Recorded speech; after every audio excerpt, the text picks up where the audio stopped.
using the pinks right now, so sort them into size. You've got your fairly good size scraps, strips, medium, small, and then itsy bitsy little tiny bits. So we're going to start off with making fabric.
And as my fabric gets bigger, I like to press it. And just keep going with all your scraps until you actually get the size of fabric you want. I'm going to do them 6 inches just to make sure I've got enough. So I know I'm going to need to add a bit more here.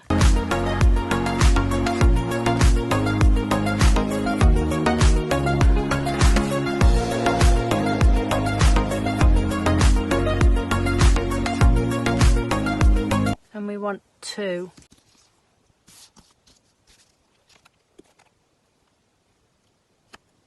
So I need to fill in this section here. So we have 2 rectangles, 19 inches by 6 and a 7.5 inch square. And now we're just going to iron on very lightweight fusible interfacing. Now I have 2 pieces of fabric, 2 pieces of, I'm using flex foam, but that's because I have a lot of it. You can use batting, any type of quilting material, and then a lining. So lay your fabrics, the lining right side down, then your quilting material, and then your top right side up. And we do the same for both of these pieces. And I've got the same, I've got the batting and a lining, and we're going to quilt all 3 pieces of fabric. So I'm going to do a diagonal quilt, and the way I can do that is if you fold your fabric up and finger press, that will give you the angle for your first line. And just mark 1 inch. I'm using a heat erasable friction pen. You could use chalk, any fabric pen to mark your grid. Don't just draw directly onto your fabric with a biro or anything like that. So I've drawn my quilting lines. I'm just pinning all 3 layers together. So we're going over to the machine now and I'm going to quilt. So I've put a quilting walking foot on my machine and I'm just doing a straight stitch, but I'm doing a 3.2 stitch. I'm just sewing along the lines.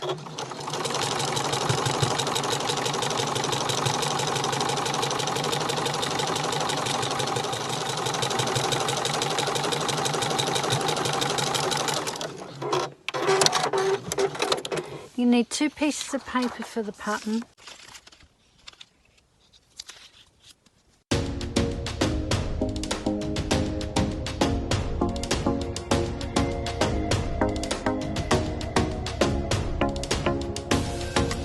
So draw yourself a straight line straight across the paper. And this is where we're going to fold it in half. Okay, now what we need to do, draw a 9-inch line and mark it. Now we need to measure 2 3/4 inches across the bottom and draw a second line 2 3/4 inches parallel to the first line.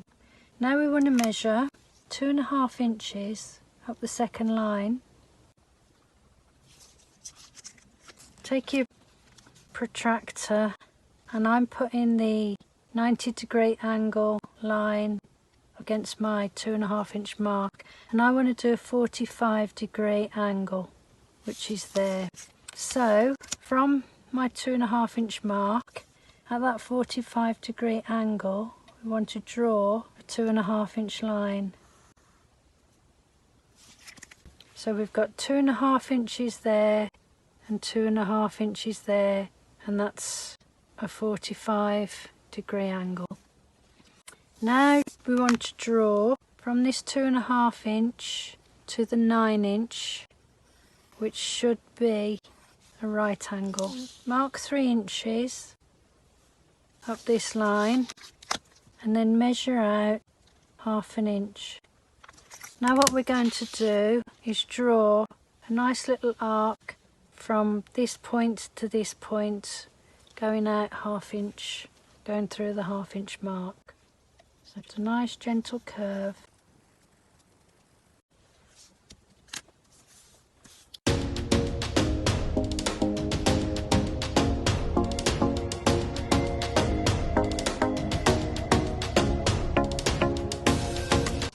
And there's our template. Take your template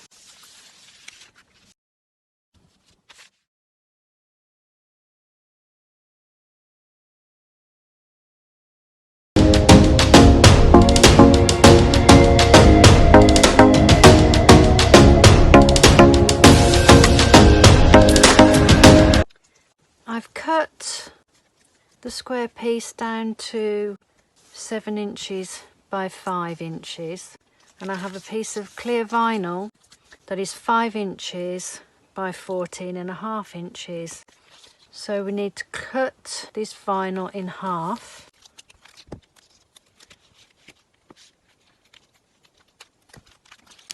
And we need to sew it either end of the fabric. Have the fabric lining side up. Place your vinyl on the short sides. So we need to open out the binding strip and line that up with the fabric and the vinyl, matching all the raw edges. We're just going to sew the seam all the way down along that line.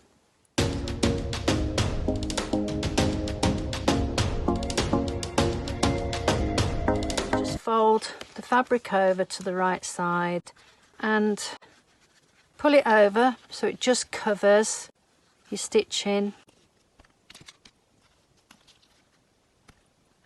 top stitch along that about 1/8 of an inch from the edge. So we've top stitched that binding down, and we're just going to repeat that the same for the opposite side. Cut down the extra binding.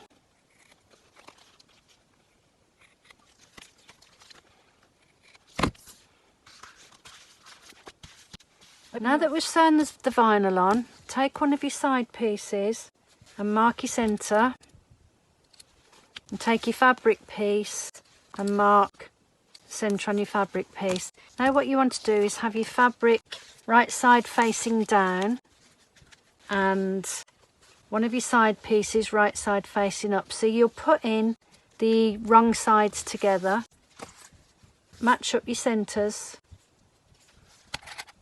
and clip. So we're going to flip it over so that the vinyl is on the top.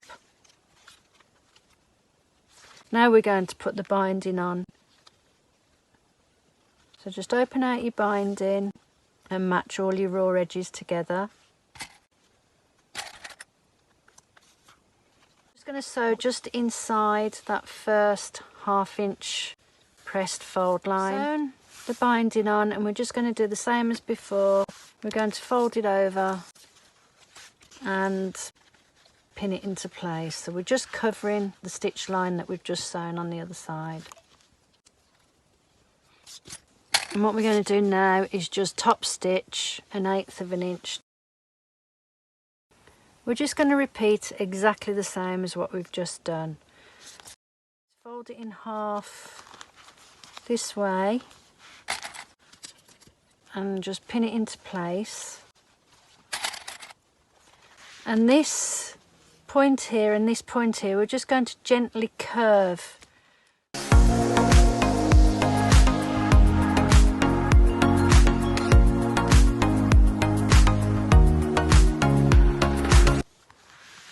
So we're going to just bind this edge from corner to corner.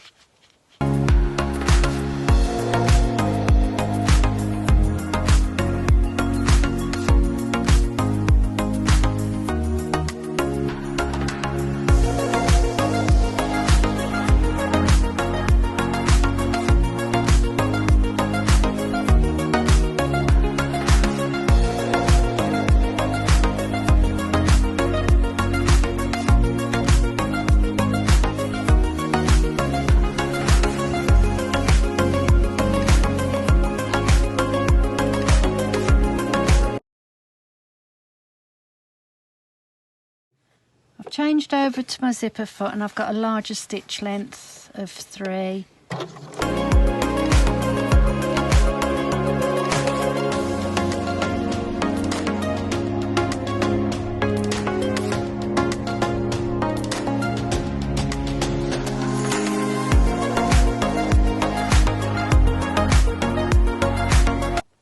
To make the pull tabs, we want 2 5-inch strips 2 inches wide.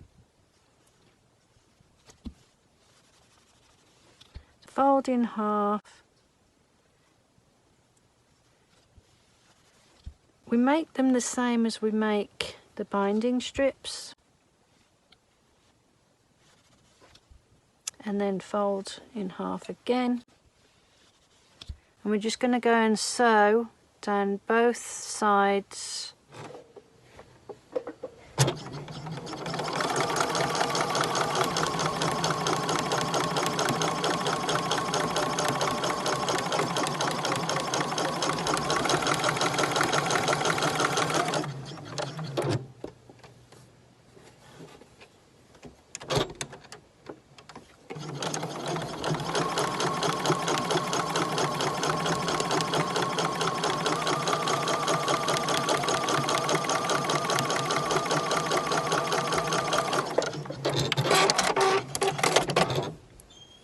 And that's basically how we just make the tabs. Fold in half lengthways and mark your centre points on both sides. Now take your straps that we've just made have them on the right side of the fabrics, on the outside, and place them where the marks are and just pin into place. And the same for the other side. And now I'm just going to go and baste those 1/8 of an inch from the edge of the fabric. I've just sewed them backwards and forwards a couple of times to secure them, and now I'm just going to trim them level with the fabric.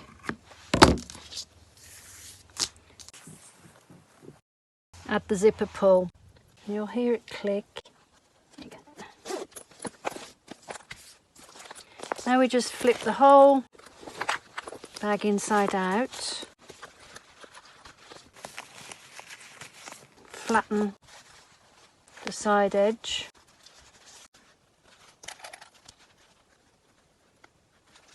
stitch 1/2 an inch seam allowance, so snip your zipper off. So take your binding and fold in the ends, and this first fold here, I'm going to match that. I'm going to put it just underneath the stitched line, so it's just underneath. I'm just going to pin that in place.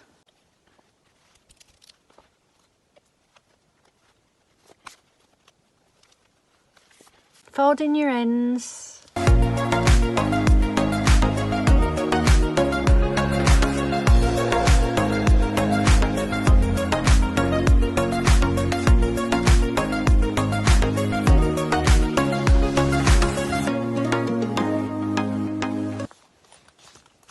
And now we'll repeat for the other side.